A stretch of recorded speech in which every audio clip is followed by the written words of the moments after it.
David Brewsty here with a new episode of Scales and Tales, and this is the Aeolian Legato Workout. And it was last weekend when I released a trio of scale workout videos, and they did really well on my channel. The blues scale, harmonic minor, and major scale workouts. And I had lots of comments and feedback and requests for more material like that.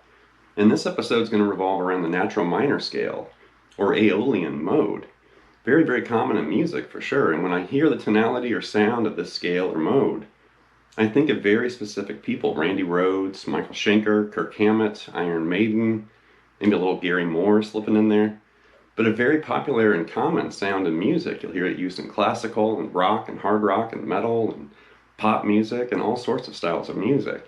So if you're looking for a lesson to definitely shape up your technique and your legato, technique and ability, while also exploring the guitar fretboard, this episode is totally for you. So to ensure this video starts in the right place, we need to do an overview and just kind of look at the natural minor scale, or Aeolian.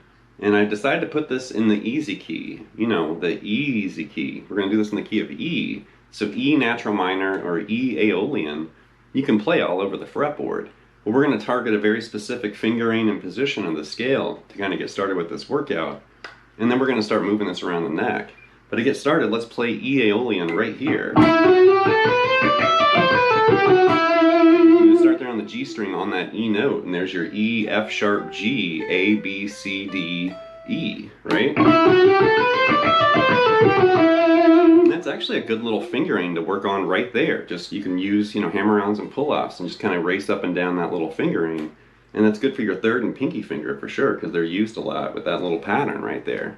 But memorize that. Get the sound of that scale, in your head and under your fingers. You can pick everything. You can use legato. It's totally up to you. You can do a half and half. But just in case, you don't really know that scale, here's an image showing the breakdown of E natural minor, or E Aeolian.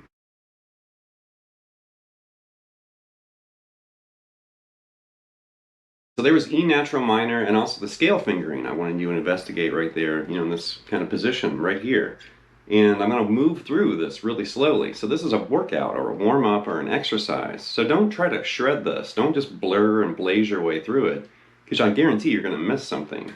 And you want it to be very smooth and controlled, and play it with a certain level of authority.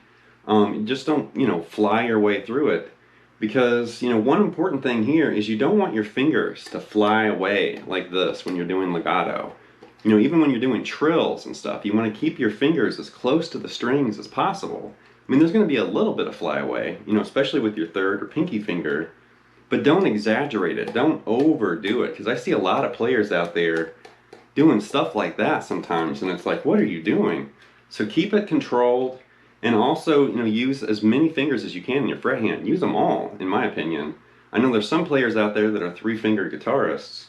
But as far as the sequence, we're going to accent notes in a certain way that kind of pushes you through the time. And there's like this rolling kind of legato, scale sequence we're going to hit. So slowly, it's like this. We're going to grab this E note.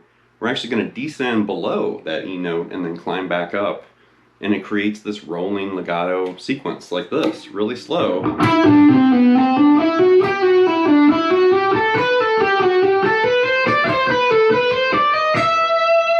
more time.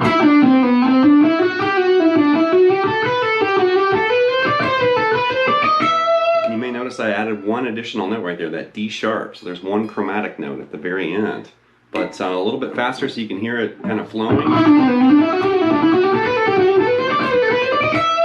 But definitely don't worry about doing it that fast. You want it to be very controlled. And right there I'm picking the first note, then I'm doing two pull-offs and then one hammer-on like that. So I am picking, it's not pure legato all the way through, like that. Right.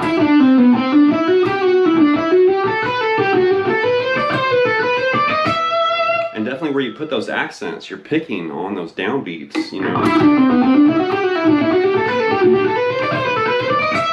don't know if you can hear that. I'll exaggerate a little bit more. And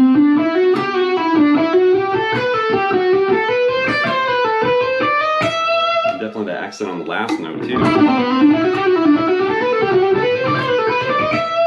But the important thing there is try to play it as clean as you can, you know, and you can pick more if you want to. You could pick less if you want to, and you want to investigate more legato.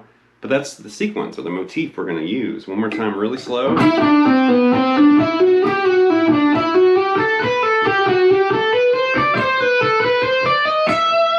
And it definitely really works this fingering combination, that third finger and pinky, which seems to be everybody's weakest, you know, combination of fingers. You're also getting some of that middle finger action in there too. That's a great, you know, compact little kind of motif workout right there. All right, so there was the E Aeolian motif, or the scale workout right there. And it definitely feels great, you know, working it right there. But much like we did in the other scale workout episodes, it's a great idea to take something like that in one position or location and move it around all over the place. You know, play that anywhere you can find, you know, those connecting, you know, locations and notes. So we're looking for E, definitely, right there. And then since it's descending lower and we're grabbing that lower B note, you know, we need to find an E with a lower B that's adjacent to it right there to be able to perform this on the fretboard. So certain areas aren't really going to work. You know, don't start on the high E right there, because there you do have that B below it, but you don't really have enough room to play the full sequence. So we need a little space to kind of move around, right? So here was the sequence one more time. Now we're going to find other places to play that. So there's, you know, this.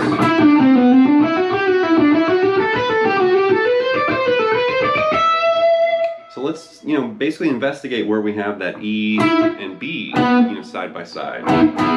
So we can technically play it way up here. There's an E and a B, but it feels real clunky and close together when you do it right there. I don't like the way that feels. I don't really know a lot of players that play right there because it just feels weird. But definitely, you can investigate that position if you want to. I just bypass that because it's like, you know what, I'm never going to play it like that. So let's start right here. And that's definitely going to give us enough room to kind of move around. So once again, the motif's right here.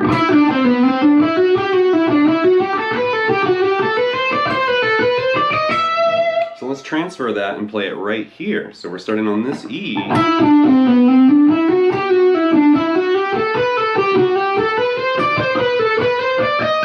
Right? Same exact notes, same sequence. It's just going to feel a little differently because we're on different strings. Also, the fingering changed ever so slightly because we're in different string groups.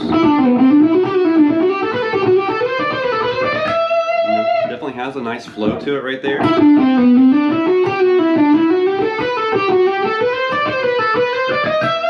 And once again, don't forget those accents too to kind of help you through it.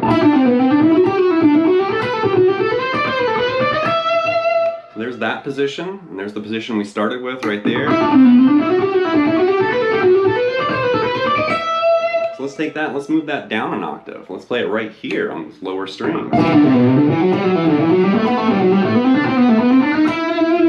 So right there slowly.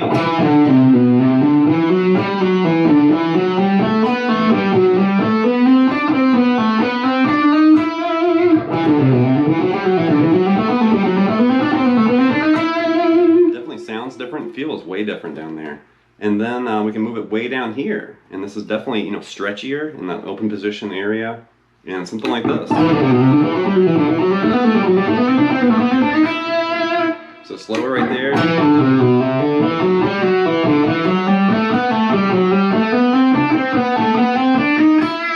that feels really weird because we got to move over there like that. And I'm grabbing that D note initially with my middle finger and then eventually convert it to that index right there like that. That one feels kind of weird.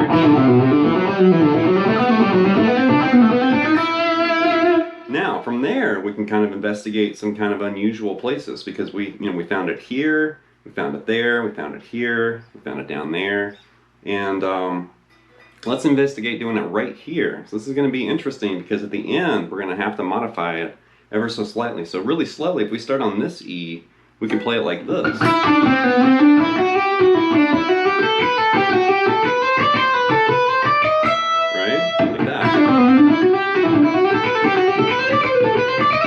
Screwed that up. There we go. But that's a bigger challenge too, because now we have this like weird shifting at the end right here.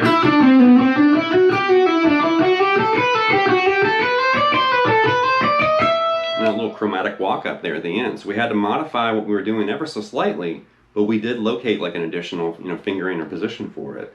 And then we can mimic that way up here. And this is going to be really weird because now we don't have an E like we had there. We're going to run out of frets. If you have 24 frets, you could fret that E. But right here, you could do it really slow like this.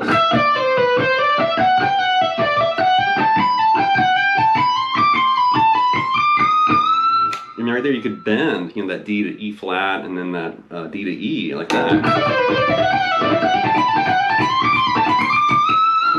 Really interesting sequence, and you can move it all over the guitar, which is cool. That's going to wrap this episode of Scales and Tales with the Aeolian Legato Workout, and I love working on these warm-ups, exercises, and workouts. I love discovering a new exercise, like maybe a famous player shares something they like to warm up with, before a gig or a session or something. Or they just pop up randomly, like in an interview in a guitar magazine, and somebody starts explaining like what they do to, work on their picking technique, or legato, or string skipping, or tapping, or whatever. And I love discovering these things and working on them too. It's fun to just sit there and just endlessly loop something. Maybe it's a 1 or 2 or 3 bar phrase, and you can just lock into it and really, boost your technique, shape up some, problem areas in your playing, whether it's picking or legato or fretting. It could be string bending or whatever. But definitely very beneficial to work on, and it's kind of fun too. So anyway, leave some feedback and comments. Please subscribe to the lessons, and I'll be back before you know with more content and material. Thank you.